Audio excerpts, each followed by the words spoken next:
Hi!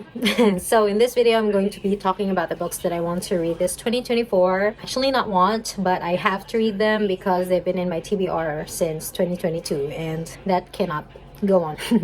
Okay, so I have grouped them into subgroups and I will start with the classics. Okay, first of all, 1984. Look at this Alma edition, Alma Classics edition that I got. This is a story about Big Brother and him watching over all the activities going on in this place. This is a dystopian world. In 1984, it's set. And I think there will be some profound, thought-provoking things I would be reading in here. And this Hans Christian Andersen, the Little Mermaid, and other fairy tales. So this is gonna be like a short read, perhaps. It's a Barnes and Noble edition. It's so pretty, right? Oh, look at the inside. So pretty. The Little Mermaid is my favorite Disney princess. This is the morbid version of Little Mermaid. Yeah, there are illustrations in here as well. So it won't be that too long of a read, probably. Okay, that's for the classics. Now we are moving on to some horror. I bought some horror. Birdbox. This is a book that I got because I watched the movie, the Netflix adaptation. I don't remember exactly what goes on in the story anymore, but I do remember that you are just not allowed to see these things, these creatures that are out there. So I don't know, will that translate well into the text or would I prefer the movie? And the last Gillian Flynn book that I have not read yet, Sharp Objects. So this is pretty short. I really don't want to read it until Gillian Flynn comes out with a new one, but I guess this time I really do have to read it because I don't know when she's gonna come out with a new book. Sharp Objects is about this girl who goes back to her hometown. There's some family drama, family secrets. I don't really want to know much about it before going in, so I'd be surprised, but I know that. And this one is basically about a guy who cannot sleep. His wife dies. He just ends up sleeping less and less every day. So it's very thick. And I wonder if this would be as horrific as the other Stephen King books that I've read. I have a lot of fantasy in this stack. Strange the Dreamer and Muse of Nightmares by Laini Taylor. These books, a lot of people rave about them because they said that this is like, it's really good. The writing is really good. And I remember Strange the Dreamer. Okay, this is about a person who, okay, obviously this is a fantasy world, right? So in this world, it is the dream that chooses the dreamer. So for example, me, like, or everyone else, we have a dream to become something when we grow up, right? So we have our own dreams, but this time in this world, it's the dream that would choose the dreamer. Like, I don't exactly know how that works. I have zero idea what this is gonna be, but it's a duology, so I had to get them both. And yeah, I really have to get to these. Like, it's been a long time coming.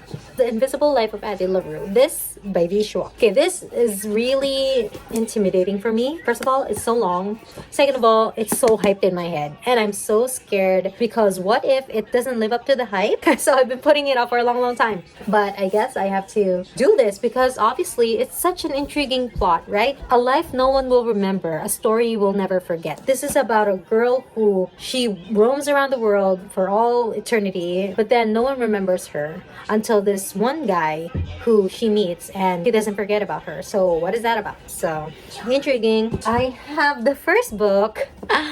A Court of Thorns and Roses. Okay, I gave into the hype, alright? So I wanted to see what this is all about, but since it's part of a like 5-6 book series, I don't even know. I feel so intimidated to start it, but you know what? I should, okay? I should. This booktuber that I watch, she is not a fantasy reader, and then she read this. She said that ACOTAR is like, whatever. But I think the second book, or was it the third book, that she really got invested. So I trust her judgments, and so I will be reading this finally this year. And lastly, for the fantasy, The Toll by Neal Shusterman. This is the third book of the Scythe trilogy. And of course, before reading this, I would have to reread Scythe and Thunderhead. But I really loved Scythe, and I love Thunderhead. I loved Thunderhead more than I did Scythe. And Neal Shusterman is the only author I know who can handle the sequel with so much grace, doesn't have the second book syndrome. It doesn't. I don't know why not a lot of people are talking about this. If you're not aware, Scythe is about this dystopian world where people do not get sick, they don't die from old age, etc. So what they do to control their population is there are scythes, So these are special people who are allowed to kill or glean people who are chosen to be killed to maintain the proper population. Very interesting. We are following 2 teenagers, I believe. So it is YA, and I don't know if I would like the voice, but it's Neal Shusterman. I love his middle grade series, the Everlost trilogy. Highly likely that I would like the Toll still. Okay, this one is magical realism, I know. Oona Out of Order by Margarita Montemor. This is about a girl. Oh, it's New Year's Eve. This was... Oh, I should read this in this month, January, because it's about New Year's Eve. This is about a girl who, like, her life is out of order. Oona Out of Order, because one day she's a teenager and then the next year she's like an old woman. Like, it's all over the place. I believe that's it, right? Oona learns that with each passing year she will leap to another age at random. Isn't that so cool? Oh my gosh, I better read this. January. And I have Astonishing Color of After by Emily X.R. Penn. This is about a girl who lost her mother. I think this discusses grief. When her mother died by suicide, she turned into a bird. So this is a book alternating between reality and magic. So it is sort of in the same vibe as Oona Out of Order. And these are the general fiction. And okay, this one is more of chick lit, probably. Surprise me. It's a romance. Sophie Kinsella. Everybody knows Sophie Kinsella. This is about 2 people who have been married for a long time, and I think the sparks go out a little bit. Okay, I have to.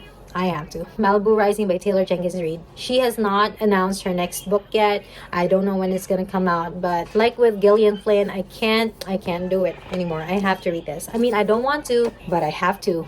I can't keep squandering these books. This is also a family story. I think the story spans just a day, yeah, or a whole night. And it's about siblings, the eldest sister's experiences with trying to keep her family together or something like that. Is it embarrassing that I have not read a Christine Hanna book yet? And this is what I'm planning to read this year. The Things We Do for Love. This is more on motherhood and like mother-daughter relationship, I believe. I don't know much about it, but I know that's what it is. And let's see if I like Kristen Hanna's writing. Finally, this book. This is the oldest book in the TBR. I got rid of all my physical copies when I got a Kindle, and then I changed my mind and then bought physical copies again. And I've read every single thing on the TBR since I've started collecting the physical books again, except for A Little Life. And I think it's time for me to finally face this. I will be actively removing myself emotionally from this book as I read, because I don't want to get too hurt too much. I want to enjoy this for the beautiful prose. And those are all the books that I plan to read this 2024. Like, I have to, because if I don't, I have to unhaul them. And I'll be doing a review at the end of the year. So that's it. Thank you for watching. Bye.